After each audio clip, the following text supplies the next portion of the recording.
அத்தியாயம் 63. நிரஞ்சனா சிவாவை அழைத்து கரண் வந்திருப்பதாக கூறிய மறு வினாடி தனது காரை திருப்பியவன் சந்தியாவை பார்க்க வருவதற்குள் அங்கு நிலைமை இவன் கை மீறிவிட்டிருக்க, ஜெயவேல் இரத்த வெள்ளத்தில் மிதந்து கொண்டிருக்க, கரணின் கரங்களோ சந்தியாவை பதம் பார்த்திருந்தன. நிரஞ்சனாவும் அம்ரீத்தும் நிலைமையை சமாளிக்க எவ்வளவோ போராடியும் கரனை கட்டுப்படுத்த முடியாமல் போக, சந்தியாவோ கரணின் அடி தாங்காமல் எப்பொழுதோ மயங்கியபடி மூலையில் குஞ்சியிருக்க, அவள் முகமெல்லாம் இரத்த சிதறல்கள். அங்கு என்ன நடந்திருக்கும் என்று நொடியில் சிவாவால் யூகிக்க முடிந்திருந்தது. சந்தியாவின் அருகில் கூட அவனால் போக முடியவில்லை. முதலில் ஜெயவேலை மற்றும் கரனை எப்படி இங்கிருந்து அப்புறப்படுத்துவது? முதலில் அதை செய்ய வேண்டும். பரபரவென அவன் மூளை செயலாற்றியது. வேகமாக கரனிடம் திரும்பியவன், சார், உடனே சாரை ஹாஸ்பிட்டல் கூட்டிட்டு போகலாம். மீடியாவை கூப்பிடலாம். சாரை இவ சுட்டுட்டான்னு சொன்னால் இவ மேல கேஸ் ஸ்ட்ராங் ஆகும். கன்ஃபார்மா தூக்கு தண்டனை தான் என்று வேண்டுமென்றே சொன்னான் சிவா. ஜெயவேல் மற்றும் கரனை கார்னர் செய்ய என்ன செய்ய வேண்டுமோ அதை செயலாற்றும் பொருட்டு. இந்த வார்த்தைகளை சொல்ல அதை கேட்ட அத்தனை பேருக்கும் ஒவ்வொரு விதமான அதிர்ச்சி என்றால் சந்தியாவுக்கும் அந்த வார்த்தைகள் இன்னும் இன்னும் அவளை உலுக்கி எடுத்தன என்றே சொல்லலாம்.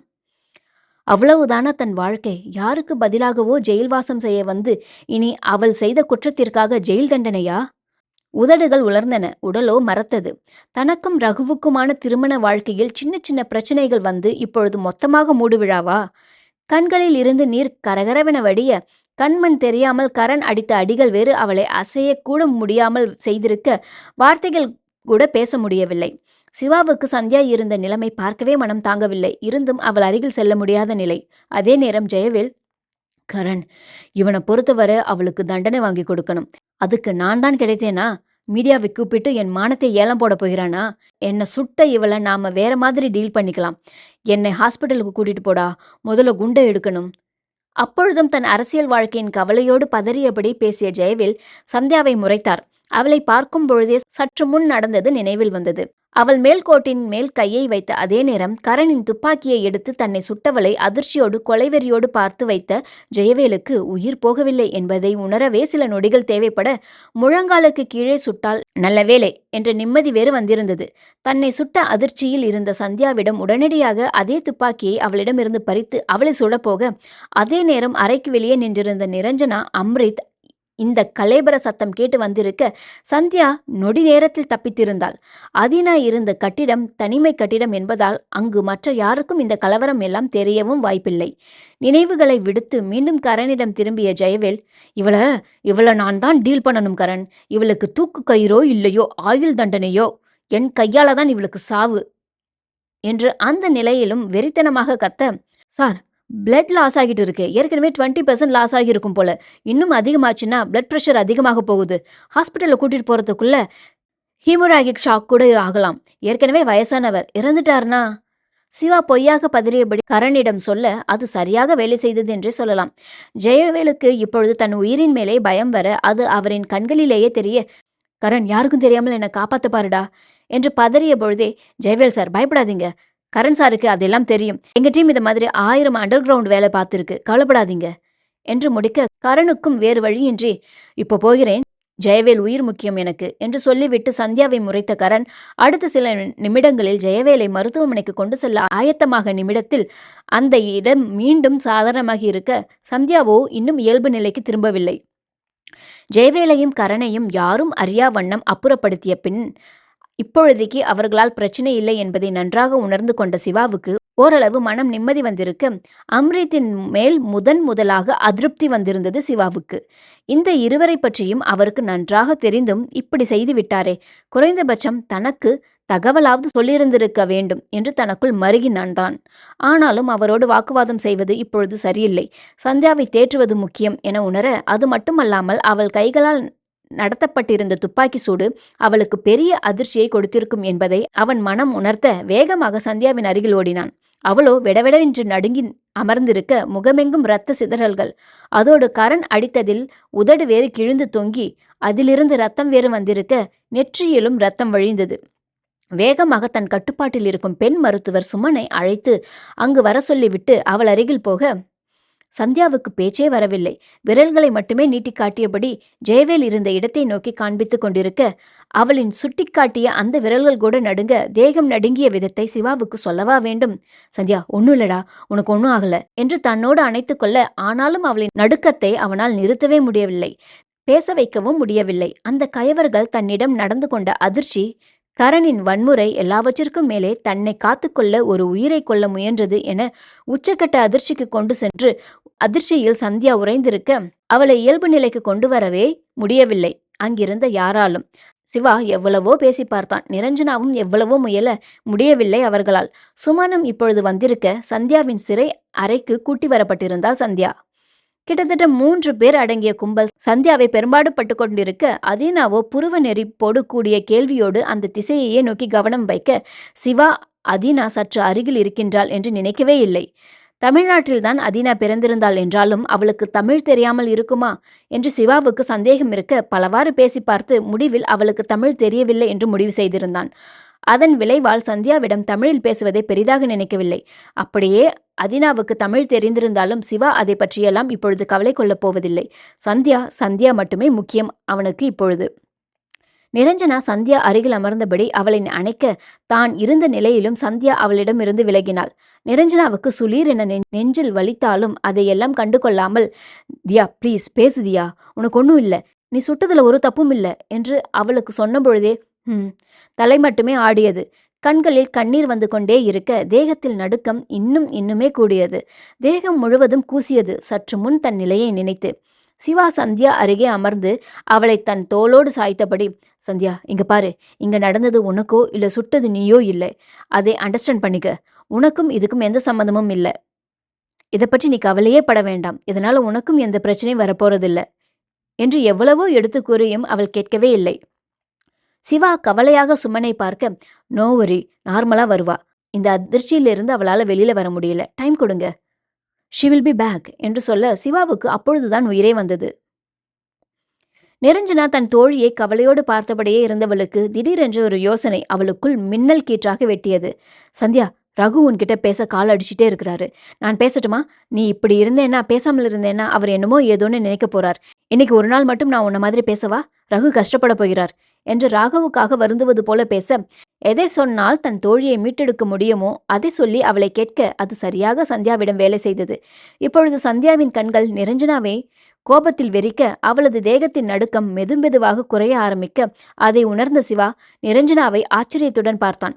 சந்தியாவை அவள் புரிந்து வைத்திருக்கும் விதம் இப்பொழுது புரிந்தது சிவாவுக்கு. சரிவிடு, நான் பேசுறேன் உன் ரகு கூட என்று வேகமாக நிரஞ்சனா போனை எடுக்க, மீண்டும் வேண்டாம் என்று மட்டுமே சந்தியா தலையை அசைக்க, அது மட்டுமே முடிந்தது அவளால். நீ பேசாமல் இப்படியே தலையை மட்டும் ஆட்டினால் ரகுக்கு கேட்குமா சந்தியா? இன்னைக்கு அவர் உன்கிட்ட பேசாமல் இருந்தால் 1000 கேள்வி கேட்பார். இதெல்லாம் தேவையா என்ற பொழுதே, பேசுறேன் என்ற வார்த்தைகள் தட்டு தடுமாறி அவளையும் அறியாமல் சந்தியாவிடமிருந்து வர, கண்களிலோ அருவிகள் கொட்டி கொண்டிருக்க, நிரஞ்சனா அதை பார்த்தும் மனம் நெகிழவில்லை. நீ இப்படி அழுதேன்னா, இப்படி பேசுனேன்னா அது கூட ரகுக்கு மன வேதனைதான். இப்போ உனக்கு என்ன நடந்துச்சு? ஒண்ணுமே இல்லை. அவங்க தப்பு செஞ்சாங்க, தண்டனை கொடுத்த. பெண்ணா பெருமைப்படத்தான் வேண்டும். நீ என்னடானா அழுதுகிட்டு இருக்க? அப்பொழுதும் சந்தியா அப்படியே இருக்க, வேண்டாம் நான் பேசுறேன், ஸ்பீக்கர்ல போடுறேன், நீ அவர் பேசுறத மட்டும் கேளு என்று ராகவை தொடர்பு கொள்ள ஆரம்பிக்க, இப்பொழுது சந்தியா தன்னை நிலைப்படுத்தி கொண்டவளாக சிவாவிடமிருந்து தள்ளி அமர்ந்தவளாக தன் கண்களை துடைத்தாள். ஆனாலும் கண்ணீரை மட்டும் ஏனோ நிறுத்தவே முடியவில்லை அவளால். தேகம் முழுவதும் 1000 கம்பளிப்பூச்சிகள் ஓடி அவளை ஆட்கொண்டு அருவருப்பான அசூயை உணர்வையையும் அவளால் கட்டுக்குள் கொண்டு வர முடியவில்லை. இப்பொழுதும் சந்தியாவுக்கு ஞாபகம் இருந்தது. அன்றொரு நாள் ராகவை அவளது அலுவலகத்தில் சந்திக்க சென்றபொழுது அவன் நடந்து கொண்ட முறைகள் எல்லாம். நான் என்ன அகலிகை காலத்தில் வாழ்கிறேன், நீ தொட்டவுடனே என் வாழ்க்கையே போச்சுன்னு மூலையில் உட்கார்ந்து அழறதுக்கு? காதுக்குள் எதிரொலித்த இந்த வார்த்தைகளை நினைத்த பொழுதே இப்பொழுது கண்களில் அருவியின் வேகம் இன்னும் கூடியது. அவன் கை வலையில் கொண்டு வந்து நிறுத்திய பொழுது அன்று தெனாவெட்டாக சொன்னவள் இவள்தானே. அன்று பதட்டமின்றி நிதானமாக அவனை எதிர்த்து நின்றவளுக்கு இன்று என்ன ஆனது? அன்று அவன் மிரட்டுகிறேன் பேர்வழி என்று அவளை இழுத்தானே தவிர அவன் உடல் மொழியிலோ அவன் பார்வையிலோ கிஞ்சித்தும் வேறெந்த எண்ணமும் இல்லை. மிரட்ட மட்டுமே அவன் செய்தான். வித்தியாசம் என்று புரிந்தது. ஆனால் இந்த கயவர்களை நினைத்த பொழுதே உடலின் ஆணிவேர் வரை ஆட்டம் கொண்டது சந்தியாவுக்கு. ஒரு நொடி தவறி இருந்தால் அந்த ஜெயவேல் தன்னை முழுவதுமாக அணைத்திருப்பானே. நொடியில் சுதாகரிக்கவில்லை என்றால் என்னென்ன ஆகியிருக்கும்? ராகவ் தன்னிடம் அத்துமீறிய பொழுது தான் சுதாகரித்த அந்த நொடியின் வேகங்கள் இன்று அவளிடம் எப்படி தோன்றியது? காதல், கணவன், உரிமை அனைத்துக்கும் வித்தியாசம் தெரிய தன் அவனை பார்க்க வேண்டும், அவனோடு பேச வேண்டும், அவன் கையணைப்புக்குள் அடங்கி அவன் கதகதப்பில் இந்த அருவருப்பை எல்லாம் துடைக்க வேண்டும். துடித்தாள் ராகவின் மனைவி. முடியுமோ? கிட்டுமோ அவன் அருகாமை? ரகு, ரகு மீண்டும் விசுகும்ப ஆரம்பிக்க, அப்பொழுது நிரஞ்சனா, ரகு கிட்ட பேசலாமா சந்தியா கேட்க, கரண் அரைந்ததால் வாயில் இருந்து வந்த ரத்தம் அது மட்டுமின்றி அருகில் இருந்த சுவரில் மோதி நெற்றியில் வேறு அடி. சுமன் அவற்றுக்கெல்லாம் சிகிச்சை அளித்து மருந்தும் இட்டிருக்க பேச முடியாதது போல்தான் தோன்றியது சந்தியாவுக்கும். ஆனால் ரகுவின் குரலை கேட்க வேண்டும் என்று தோன்ற, அதே நேரம் இங்கு நடந்தவற்றையெல்லாம் அவன் தெரிந்து கொண்டால் அவன் நிம்மதியாக இருப்பானா? ஓரளவு தெளிவுக்கு வந்திருந்தாள் சந்தியா. ராகவை பற்றி நினைக்க நினைக்க அவள் மெல்ல மெல்ல இயல்பு நிலைக்கு திரும்ப ஆரம்பிக்க, சிவாவும் நிரஞ்சனாவும் இப்பொழுது நிம்மதி அடைந்திருந்தனர். இதையெல்லாம் ரகு கிட்ட சொல்ல வேண்டாம் சந்தியா. சிவா சொல்ல நினைத்து வாயெடுக்க, அதே நேரம் சந்தியாவும் அதே வார்த்தைகளை சிவாவிடம் சொல்ல, இவள் முகத்தை பார்க்க முடியாமல் தலை குனிந்திருந்தான் சிவா குற்ற உணர்வில். சிவாவை பார்வை பார்த்தபடியே நிரஞ்சனா கொடுத்த போனில் கணவனிடம் பேச ஆரம்பித்தாள் சந்தியா. ஆனால் அவனது குரலில் சற்று முன் அவள் தன்னை தேற்றி வைத்திருந்த தைரியத்தை, இயல்பு நிலையை எல்லாம் அவனிடம் தொலைத்தவளாக, அதே நேரம் வேறு எதுவும் பேச முடியாதவளாக அவன் பெயரை மட்டுமே சொல்லிக் கொண்டிருக்க, அதிலும் ஒரு கட்டத்தில் நீ வேணு ரகு என்று திக்கி திணறி வந்த வார்த்தைகளில் மொத்தமாக அடிமரம் போல் வீழ்ந்தவன் அவள் கணவன்தான். மனைவிக்கு என்ன நடந்தது என்று ஒன்றுமே யூகிக்க முடியாதவனாக, ஆனால் என்னவென்று உடனே தெரிந்து கொள்ள வேண்டும். மனைவிக்கு பேசியதை கட் செய்தவன் உடனடியாக சிவா எண்ணிற்கு அழைக்க, சிவாவும் அழைப்பை எடுத்தான். யோ, உன்னை நம்பித்தானே அவளை அனுப்பினேன். என்னாச்சு அவளுக்கு? உங்க நாடகம் மண்ணாங்கட்டி எதுவுமே வேண்டாம். உங்க நியாயம், அநியாயம், நீதி, தண்டனை எல்லாம் நீங்களே பார்த்துக்கோங்க. இன்னும் 1/2 மணி நேரம் டைம் தரேன். என் பொண்டாட்டியை என்கிட்ட கொண்டு வந்து ஒப்படைக்கணும். இல்ல உங்க வண்டவாளம் எல்லாம் மீடியாவுக்கு போயிரும். படபடத்தான் ராகவ். அவனது வார்த்தைகளில் நாகரிகமெல்லாம் எங்கோ பறந்து போயிருந்தது. சிவா என்றெல்லாம் அவன் பார்க்கவில்லை. மரியாதையெல்லாம் சுத்தமாக இல்லை. அவன் குரல் அவனையும் அறியாமல் உயர்ந்திருந்தது. சிவா சார், நான் சும்மா சொல்றேன்னு நினைக்காதீங்க. என் சந்தியாவை விட்டுருங்க. இல்ல என்ன நடக்கும்னு எனக்கே தெரியாது. இதுக்கு மேல நீங்க என்ன சொன்னாலும் நான் கேட்கிற நிலைமையில இல்ல. கழுத்து நரம்பு புடைக்க கத்தியவனின் ஆக்ரோஷ குரலில் அவ்வளவு தீவிரம் வந்திருக்க, இதற்கு மேலும் தான் பொறுத்திருந்தால் அவன் ஆண்மகனே இல்லை என்று தோன்றியதால் வந்த ஆவேசம் அது. ஆவேசத்தின் உச்சகட்டத்தில் இருந்தவனை, ரகு என்ற சந்தியாவின் குரல் மென்மையாக நிதானமாக தழுவியது. ஆம், போன் சிவாவிடமிருந்து சந்தியாவிடம் கைமாறி இருந்தது. ரகு, சாரி, இங்க இருட்டுல கரப்பாம்பூச்சி, அந்த பயத்துல என்று தட்டு தடுமாறி முடிக்க, என்ன என்று அப்படியே நின்றான், ஆணி அடித்தார் போல. ஒரு நிமிடம் சந்தியா என்ன சொன்னாள் என்று கிரகித்து கொள்ளவே அவனுக்கு கடினமாகி இருக்க, புரிந்த பொழுது அத்தனை நேரம் அவன் மனைவிக்கு என்ன ஆயிற்றோ என்ற ஆவேசமெல்லாம் இப்பொழுது அடங்கி, இப்பொழுது அதைவிட வேகமாக மனைவியின் மீது பாய்ந்தான். நீ எதுவும் பேசாதடி, இங்கு முதல்ல வாடி, உனக்கு இருக்கு. இதையெல்லாம் பார்த்து பயப்படுறவன்னு உனக்கு இன்னைக்குதான் தெரியுமா? அப்புறம் என்ன? அடுத்து என்ன சொல்ல வந்தானோ சொல்லாமல் நிறுத்தியவன் பல்லை கடித்து கொண்டு தன்னை ஆசுவாசப்படுத்த நினைத்தான் தான். ஆனால் முடியவில்லை அவனால். கண்கள் ஆக்ரோஷத்தில் சிவந்து அப்படி எரிந்தது. உச்சஸ்தாயில் கத்தியதில் தொண்டை வறண்டு வலித்தது. அப்படி இவன் துடிக்க, அவளோ இருட்டு கரப்பான் பூச்சி என்று விளையாண்டு கொண்டிருக்கிறாள். அந்தோ பரிதாபம். மனைவியின் உண்மை நிலை தெரியாமல் அவளிடம் கோபத்தில் வெடிக்க ஆரம்பித்தான். சற்று முன் தான் துடித்த வேதனை நிலை தாங்க முடியாமல் இருந்தும் கண்களை மூடி நிதானித்து கோபத்தை அடக்கி அடுத்து பேச ஆரம்பிக்கும் பொழுதே சந்தியா ஏதோ சொல்ல வர, இவனோ இன்னும் இன்னும் நெற்றிக் கண்ணை திறந்திருந்தான். இப்பொழுது நீ ஒரு அட்வைஸும் எனக்கு கிழிக்க வேண்டாம். போதுமா உங்க டபுள் ஆக்ட் நாடகம் எல்லாம்? ஒரு நிமிஷம் என் உயிர்க்கு என்கிட்ட இல்லடி. நீ பேசின பேச்சுல, எனக்கு நீ வேணும்னு சொன்ன லட்சணத்துல. படபடவென்று கோபத்தில் மனைவியிடம் கொட்டி கொண்டிருக்க, இப்பொழுது மனைவியோ அவனை நிறுத்த முடியாமல் வேதனையில் கண் மூட, சந்தியா, இது நமக்கு வேண்டாம்டா. இதுக்கு மேலும் தொடர வேண்டாம். சிவா சார்கிட்ட கொடு என்று கெஞ்சியவனாக சொன்ன பொழுதே இப்பொழுது ஒரு நிமிடம் மனம் தடுமாறியது. பேசுவது சந்தியாவா, நிரஞ்சனாவா? எந்த ஒரு கணவனுக்கும் வரக்கூடாத நிலைமை. கைகள் போனை இறுக பிடிக்க உலகமே தட்டாமலே சுற்றியது.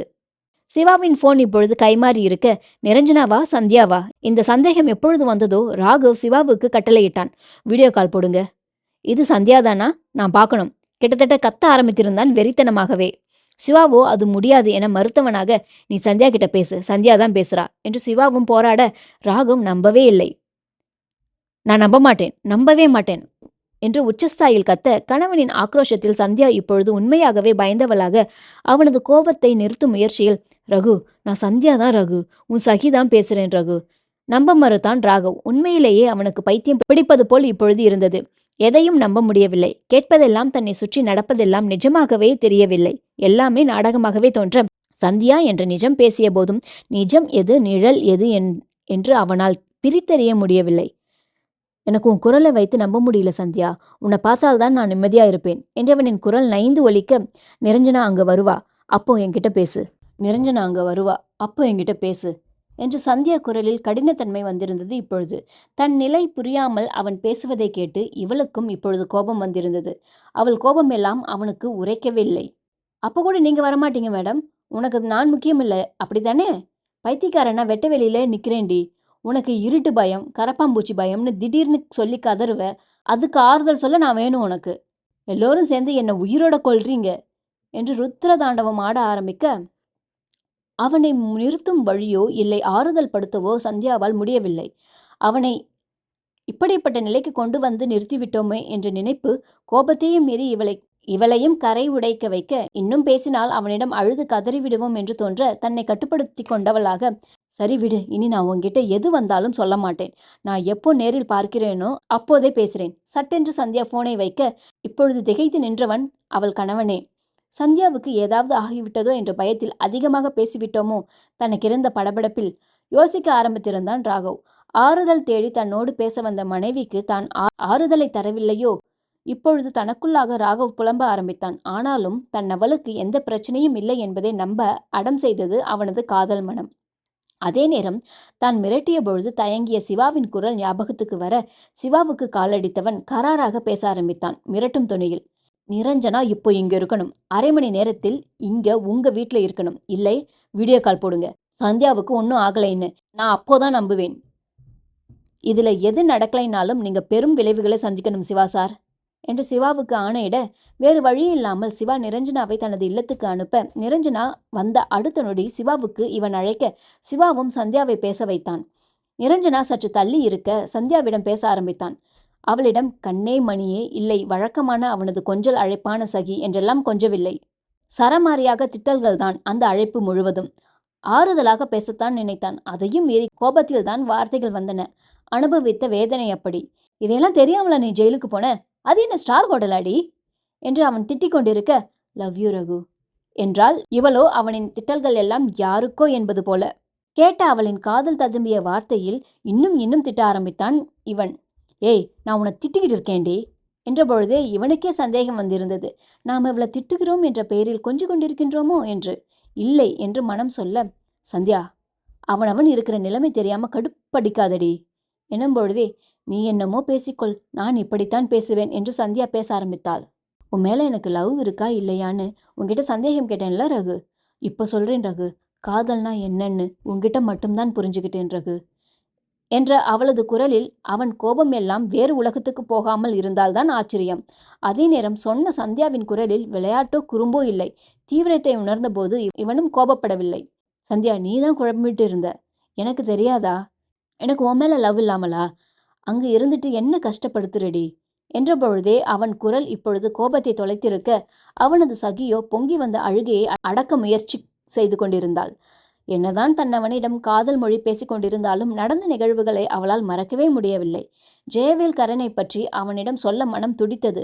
தான் ஒருவனை சுட்டுவிட்டோம் என்று சொல்லி கணவனின் மார்பில் சாய்ந்து கதற தோன்றியது. ஆனால் தன்னவனிடம் சொல்ல முடியாத நிலை. சந்தியா அமைதியாகியிருந்தாள் இப்பொழுது. அதே நேரம் ராகவுக்கு காதம்பரி ஞாபகம் வர, சந்தியா, காதம்பரிக்கு இன்னைக்கு பிறந்த நாள் என்ற பொழுதே அதையெல்லாம் அவள் காதில் வாங்கவே இல்லை. ரகு, நீ என்கிட்ட பேசு என்றால் என்னவோ அவன் அவளிடம் பேசாமல் இருப்பது போல. காதம்பரி உன் அக்கா என்று தான் பேசிய வார்த்தைகளை அவள் காதில் வாங்கவில்லையோ என்று காதம்பரி பெயரை அழுத்தி மீண்டும் சொல்ல, ரகு, எனக்கு வேற யாரை பற்றியும் பேச பிடிக்கல, உன்னை பற்றி மட்டும்தான் பேச பிடிக்குது என்று அவள் சொல்ல வாய்விட்டு சிரித்தான் ரகு. அவன் சிரித்த சிரிப்பில் கண்களின் ஓரம் லேசாக கண்ணீர் கூட கசிந்திருந்தது. அது மனைவி தான் மட்டுமே போதும் என்று சொன்ன ஆனந்தத்தில் வந்த கண்ணீர். அப்பொழுதும் தன் மனைவியிடம் தன் இடத்தை உறுதிப்படுத்தும் விதத்தில், அப்போ வசந்தி, உன் அம்மா பற்றி பேசலாமா என்று உற்சாகமாக வம்பிழுக்க, ரகு மட்டும் எனக்கு போதும். இவளோ பேச முடியாமல் கஷ்டப்பட்டு பேசிக்கொண்டிருந்தாள். கணவன் மீண்டும் இயல்பாக மாறிவிட்டான் என்ற எண்ணமே அவளுக்கு தான் பட்டு கொண்டிருக்கும் அவஸ்தைகளை மறக்க வைக்க, ராகவும் சந்தியாவிடம் இயல்பாக பேச ஆரம்பித்திருந்தான். சந்தியா நன்றாக இருக்கிறாள் 100% அந்த நிமிடம் நம்பினான் என்று சொல்வதை விட நம்ப வைத்தால் அவளது மனைவி என்றே சொல்ல வேண்டும். இவனும் மற்றதையெல்லாம் விட்டு அவள் சொல்வதை மட்டுமே கேட்க ஆரம்பிக்க, சிவா சந்தியாவின் அருகில் வந்திருந்தான் இப்பொழுது. கை சைகையில் நேரமாகின்றது என்பதை காட்ட சந்தியா கண்களை மூடி தன்னை ஒருமுகப்படுத்தியவள், ரகு என்றான். அவள் குரலை மட்டுமே அவன் கேட்டுக்கொண்டிருந்தவனுக்கு ஏனோ வார்த்தைகளும் மறைந்து போய்விட்டது போல தலையை மட்டும் ஆட்டி வைக்க, இந்த ஜென்மம் மட்டும் போதும்னு சொன்னேல்ல, அது எனக்கு போதாதுடா, 7 ஜென்மமும் நீ வேணும் என்றபொழுதே இதமான தென்றலும் அவனை தொட்டு சென்று அவன் கேசத்தை களைத்து செல்ல, அவனது மனதிலும் அதே இதத்தை கொடுத்து சென்றது அவன் மனைவியின் வார்த்தைகள். இருந்தும் சிரித்தபடியே, இளிச்சவாயன் எவ்வளவு அடி வாங்கினாலும் தாங்குறான், இந்த ஜென்மத்தோடு எதுக்கு விடணும், 7 ஜென்மத்திலும் வச்சு செய்யணும், முடிவு பண்ணிட்டா, அப்படித்தானே சகி? மனைவியிடம் கிண்டலாக சொன்னாலும் புன்னகை மட்டுமே அவன் முகமெங்கும். சில நொடிகள் சந்தியாவிடம் அமைதி மட்டுமே. அவளுக்கும் புரிந்தது, வழக்கமான நேரத்தை விட இன்று அதிகம் பேச அனுமதிக்கப்பட்டிருக்கின்றோம் என்று. உணர்ந்தவளாக, ரகு, உன்னை கட்டிக்கணும் போல இருக்குடா, உன்னை மறுபடியும் பார்க்கும் பொழுது உன்னை விட்டு போகாத மாதிரி என்ன உன்னோடு கட்டிக்கோடா. இப்பொழுது அழுகை வந்திருந்தது சந்தியாவுக்கு. இருந்தும் அடக்கி கொண்டு சொன்னவள் கணவனின் குரலை கேட்க அவளாக இருக்க, அதே நேரம் மொபைலிலோ சிக்னலும் கட்டாகி இருக்க, மொபைலையே சில நிமிடம் வெறித்து பார்த்து கொண்டிருந்தவள் அந்த சில நிமிடங்களில் சிவாவிடம் போனையும் கொடுத்தவளுக்கு தெரியவில்லை இனி கணவனை பார்க்கும் பொழுது அவன் குரலை கேட்க அவன் முன் கதறிக் கொண்டிருப்பாள் என்று. அங்கு போன் சிக்னல் கட்டானது தெரியாமல் இங்கு ராகவ் மனைவியிடம் வழக்கம் போல வம்பளக்கும் வார்த்தைகளை பேசிக் கொண்டிருந்தான். இப்போ கட்டிக்கோ, மிஸ் யூ எல்லாம் சொல்லுவ, நேரில் பார்க்கும் பொழுது தானே தெரியும் உன் மிஸ் யூ, கட்டிக்கோ எஃபெக்ட் எல்லாம் என்ற பொழுதே அவன் மீசை ஞாபகம் வர, ஹே சந்தியா, உனக்கு ஒரு விஷயம் தெரியுமா, உன் ஃபேவரட் மீசை என்றபொழுதுதான் எதிர்முனை நிசப்தமே அவனுக்கு உரைக்க, போனை எடுத்து பார்க்க அவள் மனைவியோடு இணைந்திருந்த அலைவரிசையில் இருந்து இவன் எப்பொழுதோ கட்டாகி இருக்க தன்னைத்தானே நெற்றியில் அடித்து கொண்டவனாக, எப்போ கட்டானா, அது கூட தெரியாம தனியாவா பேசிட்டு இருந்தோம் என்று புலம்பியபடியே லேசான வருத்தத்தோடு சொன்னவனுக்கு தெரியவில்லை, இவன் நினைவோடு இருக்கும் பொழுது தன் முன் நின்ற அதீனாவை தன் சகி என்று நினைத்து கரங்களை நீட்டப் போகிறோம் என்று. அது மட்டுமின்றி அவன் மனைவி அவனை தேடி வந்து அவன் கரங்களுக்குள் அடங்கி ஆதூரம் தேட நினைக்கும் பொழுது அவன் நினைவின்றி இருக்கப் போகிறான் என்பதும் இப்பொழுது தெரிந்திருக்கவில்லை. அலைபேசியை பாக்கெட்டில் போட்டவன் சற்று தள்ளி தூரமாக நின்று கொண்டிருந்த நிரஞ்சனாவிடம் வந்தான். இயல்பாக அவள் பெயர் சொல்லி அழைக்க, நிரஞ்சனாவோ அவனை பார்க்க முடியாமல் கண்களை தாழ்த்தினாள். ராகவுக்கு இப்பொழுதும் சந்தேகமே. ரஞ்சி ப்ளீஸ், அவ இந்த அளவுக்கு எமோஷனலாக ஆகிறதுக்கு இருட்டு, அவ மேலே விழுந்த பூச்சி மட்டும்தான் காரணமா என்று சந்தேகமாக கேட்க, சந்தியா பேசியும் கூட நம்பிக்கை இல்லையா ரகு? அவளுக்கு ஒன்றும் இல்லை ரகு என்றால் தொண்டை வரை வந்த உண்மையை மறைத்து. ராகவுக்கு சந்தியாவிடம் பேசிவிட்டு வைத்தாலும் மனம் ஆறுதல் அடையவே இல்லை. அதிலும் அவள் சாதாரணமாக பேசி வைத்திருந்தாலும் பரவாயில்லை, பேசிய வார்த்தைகள் அத்தனையிலும் காதல் காதல் மட்டுமே. அவள் மேல் அப்படி ஒரு கோபம் வந்தது, தன்மேலும் தான். இன்னும் எத்தனை நாட்கள், விரல் விட்டு எண்ணக்கூடிய நாட்கள்தான். ஆனால் அவளை விட்டு பிரிந்திருக்கும் அந்த சில நாட்களும் கொடியதாகவே நீண்டு அவனை கலக்கமடைய வைத்திருக்க, அதே நேரம் அடுத்த வாரம் இதே நேரம் தன் சகி தன்னுடன் இருப்பாள் என்ற நினைவு வர அவன் முகத்தில் மெல்லிய புன்னகை கீற்று தோன்ற நிரஞ்சனாவை பார்த்து புன்னகைத்தவன் மணியை பார்த்தான். மணி 8 இருக்க, ரஞ்சி நீ வீட்டுக்கா இல்ல ஸ்டுடியோக்கா என்று கேட்க, நிரஞ்சனாவோ மீண்டும் சிறைச்சாலைக்கு தான் செல்வதாக கூற, அதினாவால சந்தியாவுக்கு ஏதும் பிரச்சனை இருக்காது ரஞ்சி, மீண்டும் கவலையாக ராகவ் கேட்டான். அதினாவால அவ இருக்கிற இடத்தை விட்டு சந்தியா பக்கம் கூட வர முடியாது ரகு என்று நம்பிக்கையாக ராகவிடம் கூறியவள் அதன் பின் கிளம்ப, தன் அறைக்குள் சென்ற ராகவுக்கோ தூக்கம் வராமல் லேப்டாப்பை ஆன் செய்து சற்று முன் பார்க்க நினைத்த தாஜ்மஹால் போட்டோ கலெக்ஷனை பார்க்க ஆரம்பித்தவனுக்கு அதற்கு கிடைத்த பாராட்டு மழை இப்பொழுது ஞாபகம் வந்தது.